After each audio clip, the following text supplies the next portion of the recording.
And what's up, and we're here again in the channel More TV with the standard deck since this is now a standard season for the RCQ and the major qualifying events and locally and maybe in Manila because we don't have one here in the province. But anyway, we're just going to share with you guys one of the sort of an update of a usual deck archetype in the format in which we call this one is the Mono Black Aggro. And I found this list from a recent MTG online event. I think he got into the top 8 and didn't finish in the semis or finals, but I think this is sort of the interesting deck to go with if you're still looking for some aggro deck builds with that in which we just trust on the monocolor setup. So we have 18 creatures, 10 instants, 26 lands, 2 sorceries, 4 planeswalkers, and a bunch of sideboards, which you can see here are variants of one-offs, which I really like because I'm a personal fan of one-off sideboard cards. And so we're going to start off with 2 drops, which of course including the new and I think sort of a staple for most of these decks as the black-based deck archetype is the covered bat. So we have 4 copies of this in the deck. We make sure that we can disrupt your opponents early on and we can know their game plan and the succeeding terms, and we can adjust accordingly and how we can aggro them. So this is very important for this build. And the other aggro 2-drop is IRS Outsworn. So I'm happy to see this Human Knight Gal again in this build because I have somewhat invested in this early on back in the Aftermath set when released. So it is ability that can basically bypass single creature or blockers by the menace ability, and then it can deal damage. It will grow. It can add +1 counter for combat damage dealt, and then if it has exactly 4 counters, 4 +1 counters, I mean, you can search your library for a card and then shuffle it and put it to your hand. And so this is also one of the probably the good start for this deck. Of course, with a few 1 mana cost here in the form of spot removals and discard. Now we check with the other loan that can somewhat, let's say, as fitting or filling up the curve is a copy of Tenacious Underdog. So this is not only good for a 2 to cast 3/2, but also can be blitzed from your graveyard by paying 4 and paying 2 life. So very important also to have this one as included in the 2-drop of the deck. Now for the 3 drops are 2 very significant creatures again. These are Geeks Younger Praetor and Graveyard Trespasser. So Geeks is also one of the recently increased price of the card in the trading market because of its setup with the Dimir Aggro deck, and now it would still fit here in the mono black version. So you can also have your creatures dealing damage. You can just pay 1 and draw you a card for more gas, and also that you can have a good mana sink in the late game. Now for the Graveyard Trespasser, which also can be very efficient into Graveyard Pluton when it's nightbound. It will have to exile any graveyard shenanigans for your opponent. And also extra creatures from the graveyard can also be exiled for extra damage for each creature card exiled was being converted into lose 1 life for your opponent. It will also gain 1 life. Now for this one, so if you have 4/4, you can exile up to 2 target cards from graveyards. Now for the 4-drop, we have of course Shouldered Apocalypse, no other introduction needed for this Phyrexian Praetor. And then we have a copy of Aklalot's Deepest Betrayal for the 5-drop. So it has ability that it is not only a 4/4 flying lifelink that when it attacks, each opponent will discard a card, and then for each opponent who can't, you will draw a card.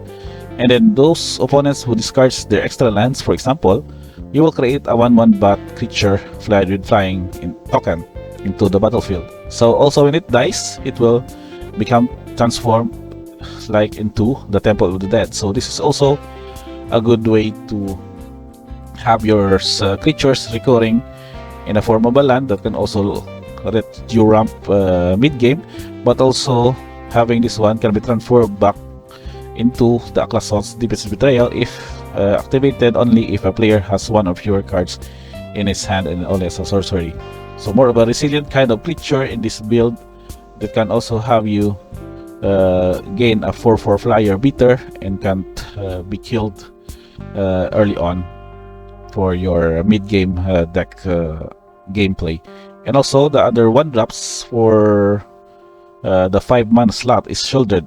Of course, with this ability that can edict an untalking creature or planeswalker, and also can be exiled to turn into the True Scriptures.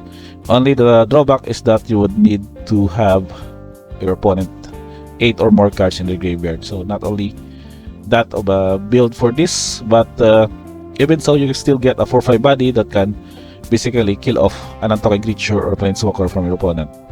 And so for the instance, we have 10 variants of spot removals. We don't really need to delve into this.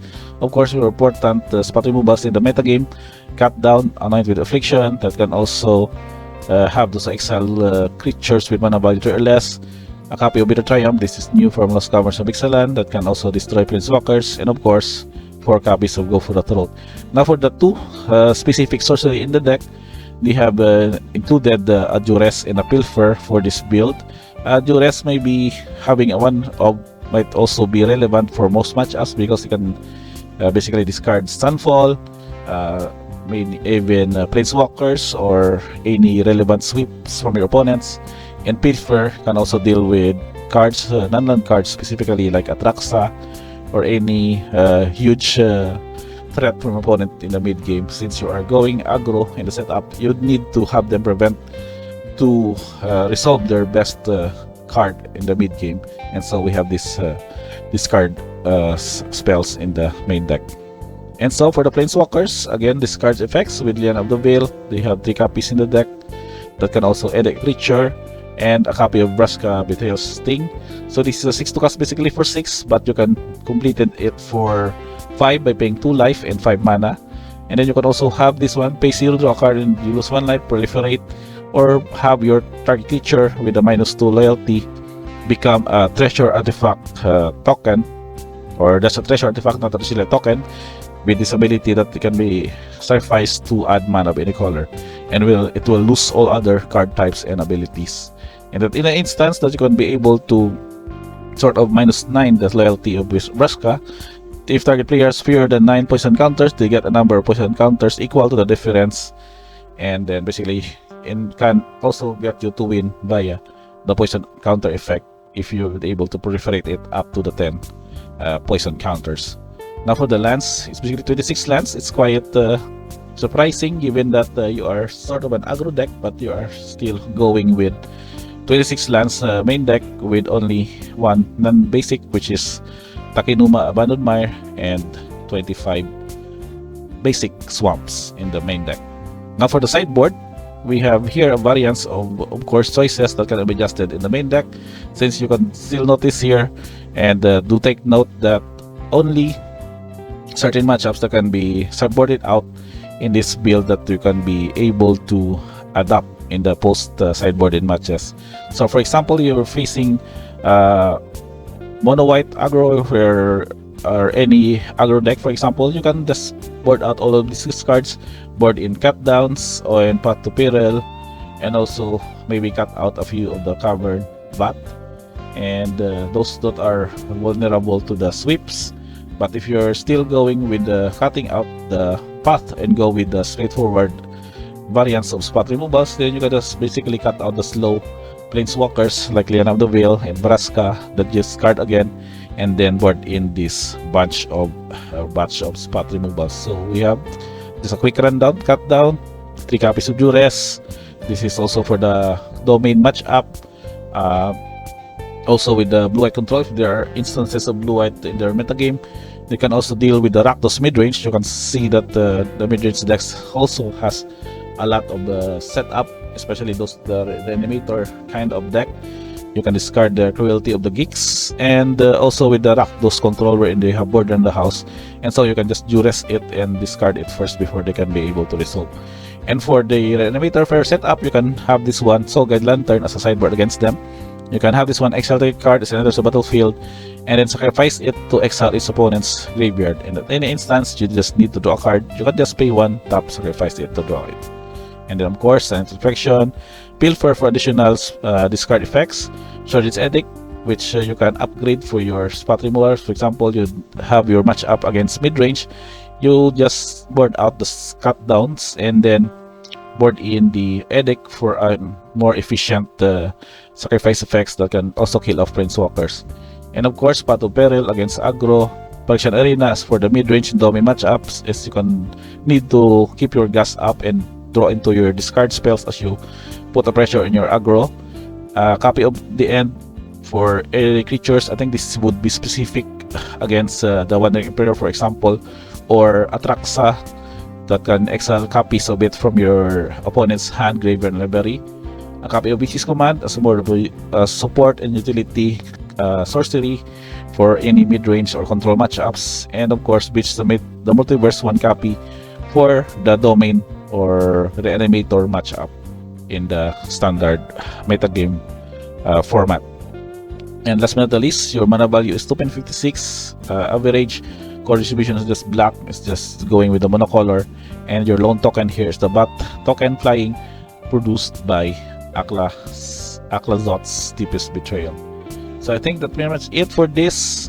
We have, of course, sort of discussed already how this deck will still function. As I remember, it's still somewhat the same with what we've produced early on during the March of the Machines Aftermath standard metagame.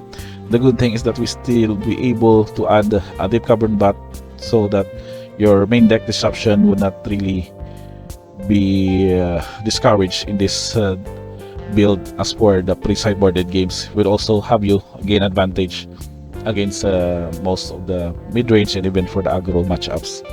So I think that's pretty much it, guys, for this deck tech standard for update for Monoblock Aggro by Mr. Heavy Duty. Don't forget to like, subscribe, notifications on, as we can have more of these discussions in the future videos as we explore, and wait for the upcoming set Murders at Carlo Manor in February. Again, guys, thank you for checking this video, and see you guys on the next one.